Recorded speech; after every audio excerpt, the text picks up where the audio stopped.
Well, it's official. As of last Monday, it was officially decided, or I was officially elected, or whatever we want to call it, as the new director of Division S of District 213, which means I am now officially looking for four amazing individuals to be area directors on my team, as well as a couple of other positions. We're going to have an assistant director of program quality, an assistant director of club growth, an assistant director of public relations. So, got some opportunities there. And thankfully, I have more people that have expressed some level of interest in being an area director than I have a need for area directors. So I'm looking for four area directors plus some opportunities for these other positions. And right now, what I want to do is I want to answer some questions as we look at who is excited to step into this role. So the first question you might be wondering is, do I have to, John? And the answer is no. No, you absolutely do not have to. There will be no arm twisting, no compulsion. I think that's happened in the past. It will not happen in Division S. If you're not excited about this, if you don't see that you can add tremendous value as an area director or as somebody in one of these roles, please don't stress. We don't need people that don't want to be a part of this. The second question you might have is, what's in it for me? And honestly, I wish that wouldn't be a question, but it's a very natural question. I'll tell you why I wish it wouldn't in a minute. There's three very easy, natural benefits to someone stepping into this position. Probably the biggest one for most people is that in order to earn your DTM, you will have to serve in a DEC position, District Executive Committee, and an area director qualifies for that. And so that's probably the big one. But in addition to that, it's been said that it's one of the most fun positions or roles you can have in Toastmasters. And frankly, there's a ton of networking. You get to meet so many incredible people as you visit the clubs and are participating in the different things that we have going on. So there really is a lot of benefit. I have thoroughly enjoyed the last year that I have gotten to serve as area director. And I believe that if this is something you want to do, you will as well.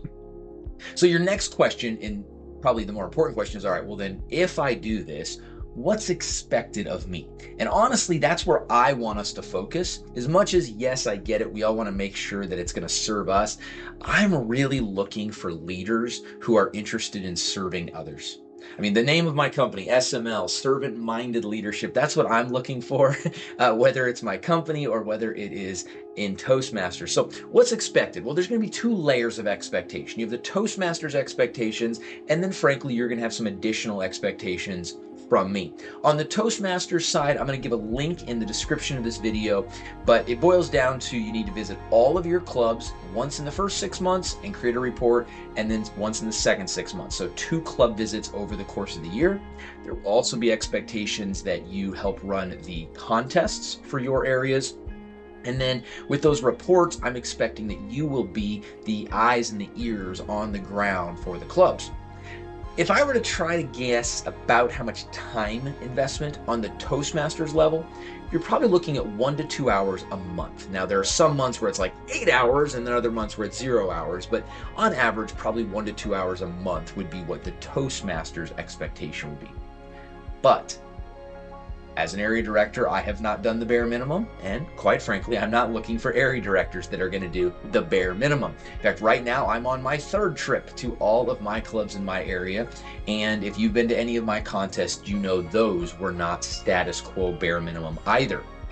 So what do I expect? Well, I'm expecting the same things, but I'm expecting really someone who wants to bring excellence to this position. I'm looking for someone who's interested in seeing new clubs started. I'm looking for individuals who want to take an active interest in the development of the presidents and the officers in the clubs of their area.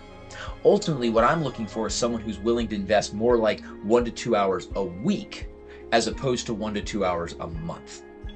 That's kind of the difference in what I'm looking for, but we can talk about details more if it's something that you want to do and you're not totally scared at this point. Maybe your next question is, all right, well, it sounds like you've got a decent vision. What about you, John? What are you going to do? What's your vision for this division?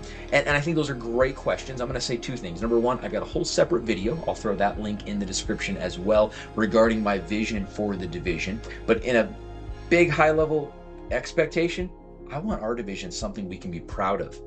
That's why I'm not interested in the status quo. I'm not interested in the bare minimum. The second thing, you have my commitment to you that I'm going to serve you the same way I'm hoping you'll serve your clubs. I'm going to be there for you. I'm going to help train. I'm going to help develop. I'm going to make sure you have the resources you need, not in a micromanaging, everything has to be done my own little way, but in the way that says, you're not on an island. You don't have to figure this out on your own. I'm going to give you the resources. We're going to have conversations. We're going to collaborate. We're going to meet together. And the goal will be so that I can serve you, so that you can serve your clubs, and your clubs can serve their members. You might also wonder, well, is area director the only way to serve? And the honest answer to that is also no. Like I said, there's going to be some other opportunities as well, these assistant director positions and other things. And maybe you're thinking, I'd love to serve, but I don't know that I'm ready for an area director role. Let me know. Let me know what you think you can do. Where are your skills, talents, and abilities best used in this new Division S? So your call to action. What am I asking of you? Today I'm asking 3 things from you. Thing number 1, please go look at those links so you know what I'm asking and know what you're signing up for.